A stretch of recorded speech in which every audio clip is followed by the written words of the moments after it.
Good morning, students. Today I'll be taking the class on Environmental Enamel Hypoplasia. Enamel hypoplasia is basically a condition which deals with thinning of the enamel.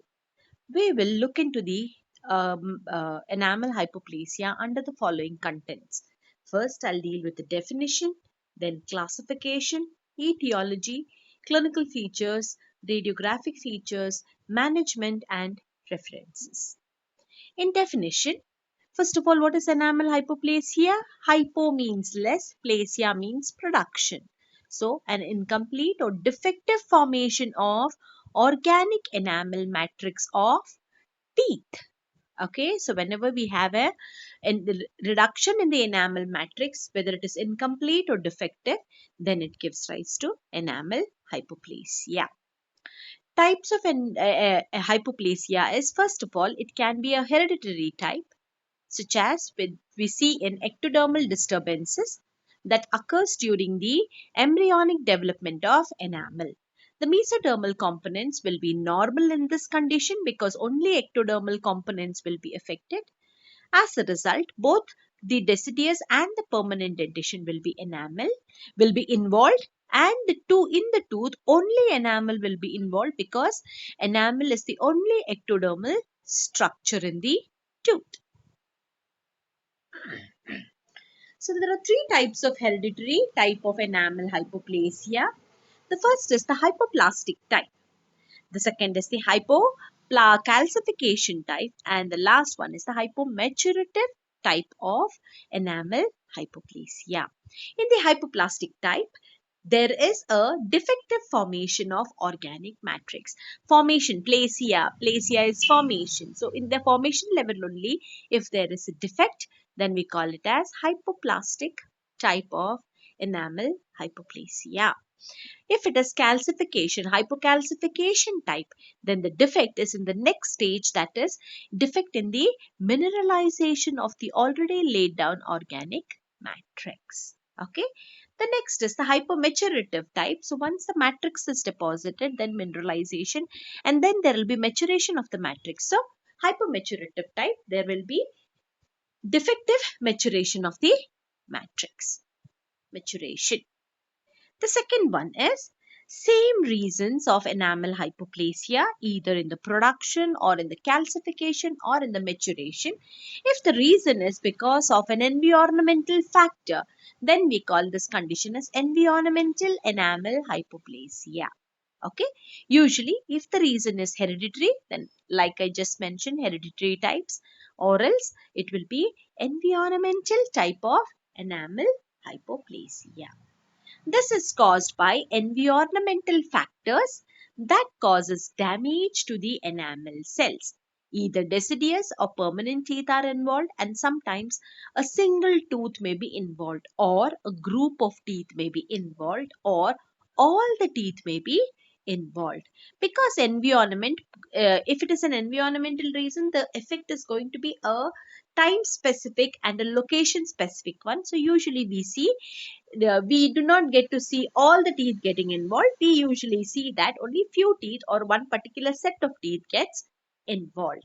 That means either the deciduous dentition can be affected or permanent dentition can be affected.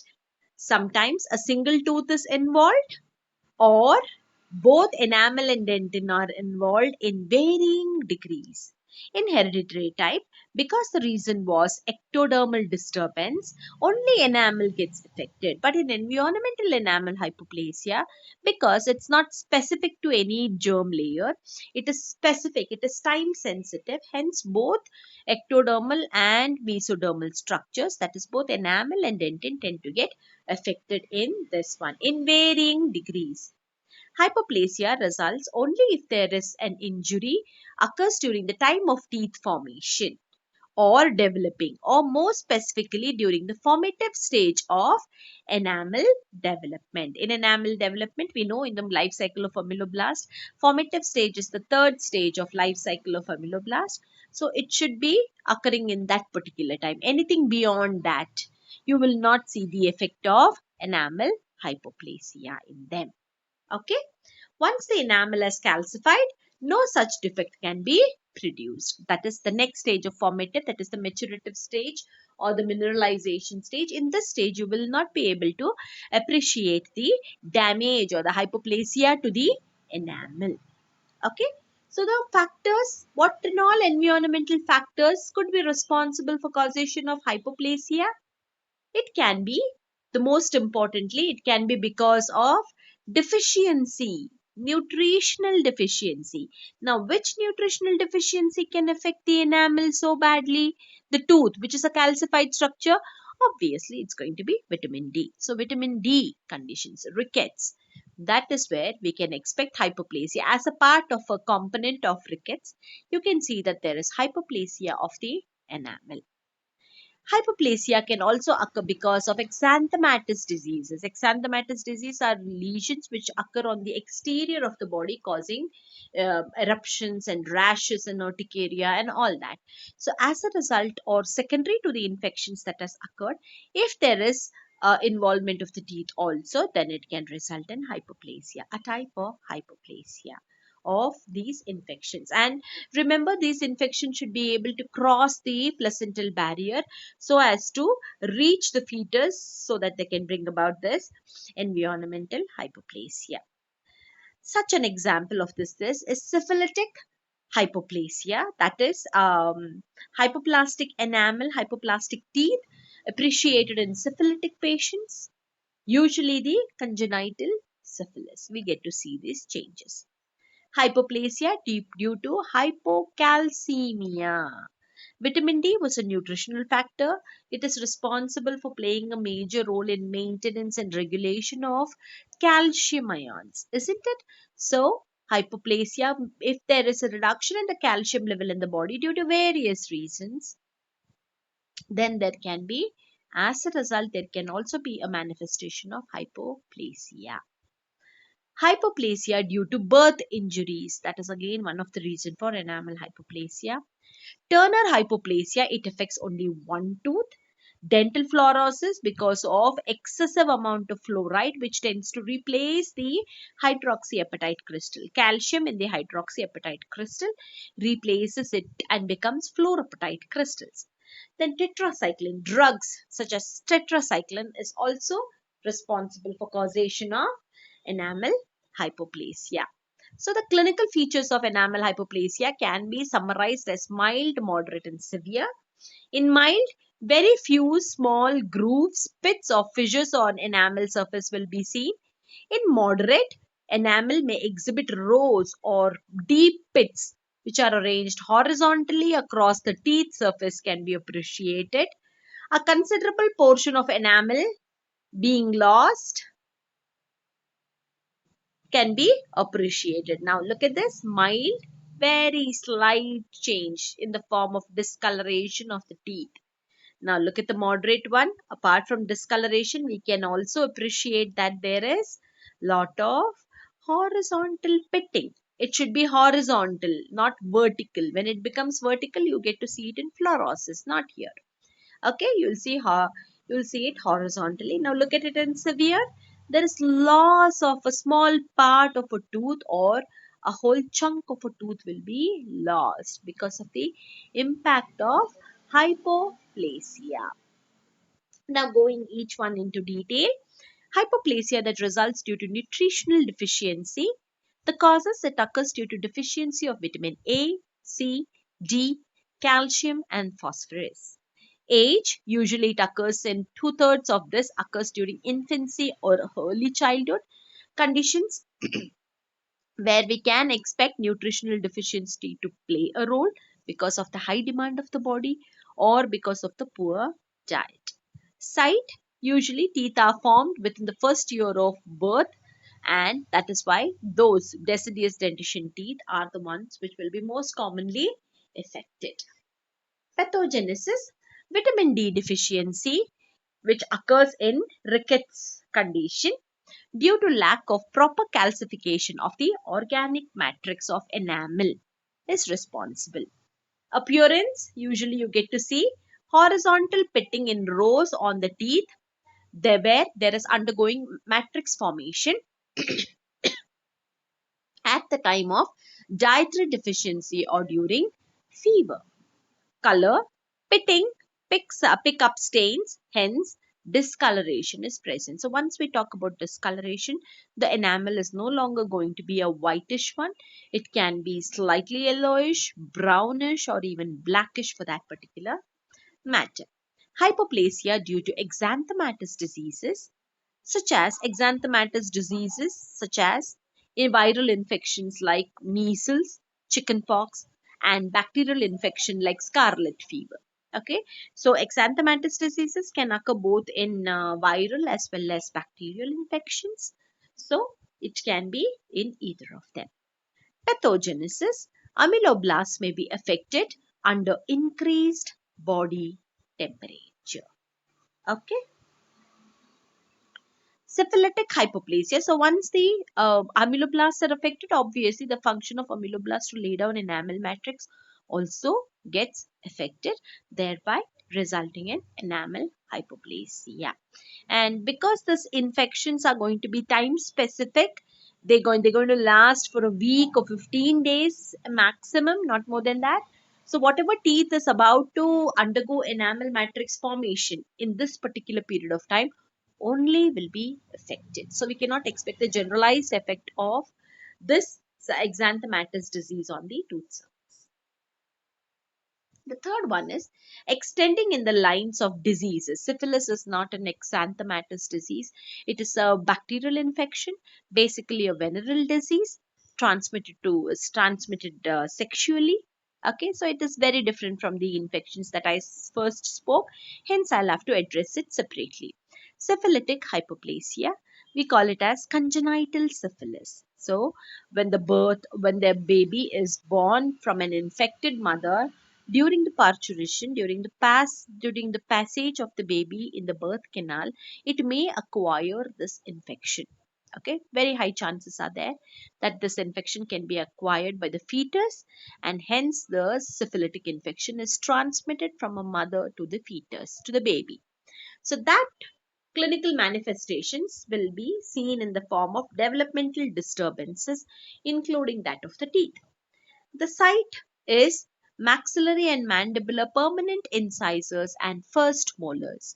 So, usually it is being told that this Treponema palladium, the organism, the microorganism responsible for syphilis, that is Treponema palladium, needs to cross the placental barrier before the 16th week period, because after 16th week period the placental barrier becomes more thicker and it doesn't allow the entry of microorganisms.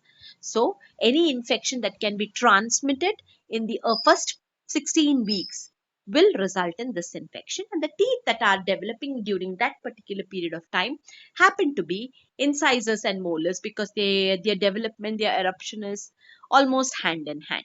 Hence they get affected, and that manifests as because these teeth are getting affected, they are manifested as, we call the molars as mulberry molars or Fournier molars, Hutchison's molars, or the incisors are called as Hutchison's incisors. Hutchison's incisors, usually we get to see them as the incisors getting affected. First of all, will lack the divergence at the incisal edge. Typically, a normal incisor will tend to have a diverging surface at the incisal part. But in the Hutchison's incisor, we will see that the incisal surface is more converged than the cervical area. That is a contrasting difference. Apart from that, there is going to be a pitting or indenting in the incisal edge, in the middle of the incisal edge area, giving it a screwdriver shaped appearance. See over here? Okay, and this feature is exclusively limited to the incisors because they are Hutchison's incisor. Then the same effect on the molars. So this is a mulberry fruit. If anybody has seen this mulberry fruit tends to have numerous lobulations on its surface. So such a feature you expect to see it on the occlusal surface of the molar as well. Hence it is called as mulberry molars or Fournier molars. So observe it here. Look at the occlusal surface, the lobulations, numerous small lobulations exclusively on the first molar. You don't get to see it on the premolars or the second molars. So observe, look at this, numerous multiple lobulations. Okay, so that is mulberry molars, a classic feature of Hutchinson's teeth that we get to see in congenital syphilis. Moving on, hypoplasia due to hypocalcemia. Hypocalcemia leads to a condition known as tetany. So this tetany is a condition that results when the serum calcium level drops below 6 to 8 milligrams. The normal calcium level in the blood is 9 to 11 milligrams per deciliter. Anything lesser than that gives rise to a condition known as hypocalcemia, and this hypocalcemia will be associated with a condition known as tetany. So once there is availability of calcium only is less, then automatically all those structures that develop because of or that are dependent because of calcium get affected, like bones, like teeth, like serum, like muscles. Okay, so we get to see the clinical manifestations of all these particular structures. Now, restricting ourselves only to the enamel, only to the hard tissues, obviously the hard structures of the tooth also get affected, and there is defective enamel formation. Enamel hypoplasia is usually of a pitting variety. What type of pitting would it be? It will always be a horizontal type of pitting.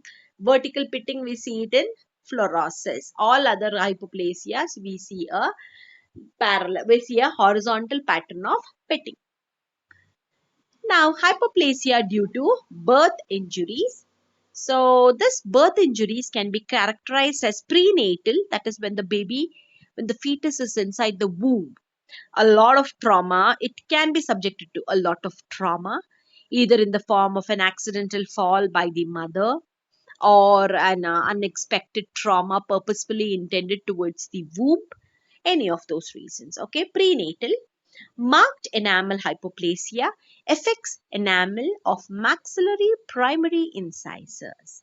So usually the deciduous dentition and the maxillary incisors tend to get affected with this condition. It's due to the intestinal tract, GI tract, or metabolic disturbances in the fetal life during the second and third trimester. Okay, that constitutes the prenatal birth injury defects which can result in enamel hypoplasia.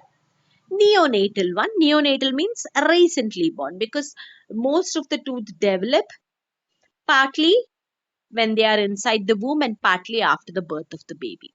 Okay, so neonatal, a wide band or line of hypoplastic enamel affects the primary teeth of children associated with premature birth or low birth weight. Traumatic birth defect may also affect amelogenesis, thereby resulting in causation of what we call it as enamel hypoplasia.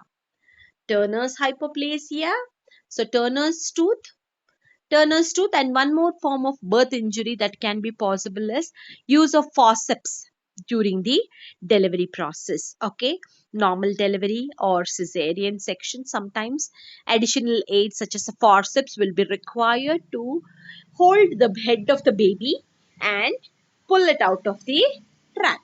So in those conditions, if there is injudicious force of energy used, or if the position of the forceps used is a little wrong, if it isn't involving the skull and if it tends to involve the mandible, as the teeth and the tooth development is still an ongoing process, it can get affected and the ameloblast can be sensitized or stimulated so that they give rise to a defect in the enamel formation. Now moving on to the next one, that is the Turner's hypoplasia. Turner's apostrophe S, it's the name of a person. Turner's tooth is a localized type of hypoplasia. It is caused by local infection or trauma and is called as Turner's hypoplasia, and the tooth is called as Turner's tooth. Okay, so pathogenesis, the reason is basically most importantly a local infection. Local infection if the deciduous teeth become carious during the period when the crown of the succeeding permanent tooth is formed. This is one thing that we all should remember as dentists or future dentists, that many parents are under the impression that it is a deciduous teeth, it is going to fall off. So why does it necessarily has to be treated? No matter how bad the teeth is, they will not agree for a treatment. Then we need to convince them by saying that if the affected temporary teeth is not removed, this infection can be transmitted or can affect the underlying permanent teeth, causing damage to that particular tooth. That should be one of the convincing lines for the parents to appreciate and accept the treatment for the deciduous dentition, which is usually neglected. So,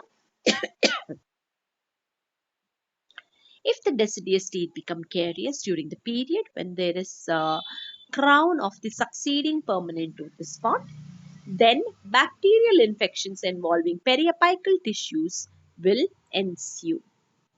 And this may disturb the ameloblastic layer of the permanent tooth bud, resulting in definitely again a hypoplastic crown. And such tooth are known as Turner's tooth or Turner's hypoplasia.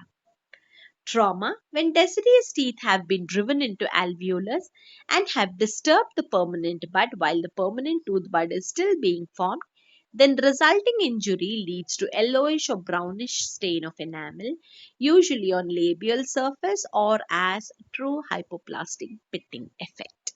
Okay, so this can also be a reason for resulting in hypoplasia. So any kind of a trauma, any kind of a hit or a injury can force the tooth downwards into the alveolus. Sight, the most commonly affected teeth are permanent premolars, because premolars are replaced by deciduous molars. The deciduous molars are more commonly affected by carious tooth. So when the caries tends to involve the deciduous molars, they spread very easily into the furcal area. Furcal abscesses are more common in the deciduous dentition. So this furcation area, once they enter, they tend to come. Furcation area is also the place for the crown of this premolars, which will be replacing the deciduous molars. So the crowns of this teeth get infected, are subjected to the infection of the succeeding tooth, and thereby can result in such a type of hypoplasia. Hypoplasia, the features of hypoplasia can range from mild discoloration, brownish discoloration of enamel to severe pitting and irregularity of the crown. Sometimes cementum may also be stained. So it can cross the level of the crown and reach up to the root. So look at this. Severe pitting. Can you see over here? Even the root is tending to get involved. Look at this teeth. Okay, so there is involvement of teeth. This is a radiograph just to show thinning of the enamel. Usually you expect to see the enamel as a feather edge type, the furcation area. So see over here, this is the cementum area, right? This is the alveolar bone. You can see that the whole process here is reduced. Okay, now see this again, discoloration along with pitting. Again, same teeth in a magnified picture that I have shown over here. Okay. The next form of hypoplasia is because of excessive consumption of fluoride ions, fluorosis. So excessive ingestion of fluoride more than the specified limit of normal gives rise to a condition known as fluorosis. So usually the simplest form of obtaining fluoride to the body is through water fluoridation. Okay, usually water tends to contain fluoride amount. If the fluoride amount in the water is less than 1 ppm, parts per million. Ppm means parts per million. If it is less than 1 0.1 point less than 1 ppm, then it is usually very beneficial because it tends to make the teeth stronger. As I told you, fluoride replaces the calcium in hydroxyapatite and becomes fluoroapatite crystals, which tend to be much more stronger than the hydroxyapatite crystals. But the problem is when it becomes more than 1 ppm. So this can affect the ameloblasts during tooth formation, and this results in hypoplasia of enamel. So see over here, we know that hypoplasia to occur, the stage in which it's going to be affected is the third stage, that is the formative stage or the secretory stage. So disturbance of ameloblast during the formative stage of tooth development and higher levels of fluoride interfere. So higher levels of fluoride ions can interfere in the calcification process, thereby resulting in hypoplasia. Or it can be at the matrix formation stage, where diminished matrix production can occur and there will be change in the matrix composition. As I told you, instead of hydroxy, it becomes fluoroapatite crystals. If it is occurring in the maturative stage, then there is a retention of amelogenin protein in the enamel structure, again leading to the formation of hypomineralized one. This is, if you can appreciate, very mild changes. See this flaky, okay, patchy areas. So this is a mild form of fluorosis. And here, this is also mild. This is very mild. Here there is more amount. Almost the incisal third is getting affected. Look at the moderate. The whole surface of the crown is tend to be affected. Can you appreciate this? This opalescence that has come onto the enamel. Severe stages. See over here, not just discoloration, not just the huge surface area involvement, but there is also loss of structure of enamel. Okay, and if you can appreciate it over here, just observe it. One second. If you can observe it in this particular phase, look at the pitting. They are vertical. That's why it is very important to mention that all forms of hypoplasia of enamel will tend to show horizontal pitting. Only fluorosis will show vertical pitting. So this is also going to be one of your reason to identify the lesion. Ask the patient what type of water do they consume. Is it from the well? Is it from the bore wells? So usually the defect lies in the source of water. So then we can advise them to change to use products that can lessen the hardness of the water that they are consuming and try to prevent it for the future generations. Clinical features. Depending on the level of the fluoride in water supply, there is a wide range of severity, right from mottling to pitting. Questionable changes, as I showed you in very mild changes, there will be occasional flecking or flecks or spotting that you get to see, and that is very mild. In mild stages, you will see opaque areas, white opaque areas, usually scattered and involving almost all surface of the crown.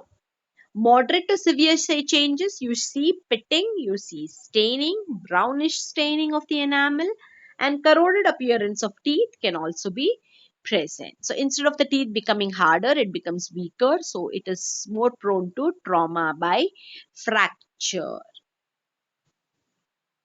Okay. So these are the radiographic features. You can appreciate the hypocalcified areas throughout the teeth specimens that they have taken. The last one is the tetracycline hypoplasia.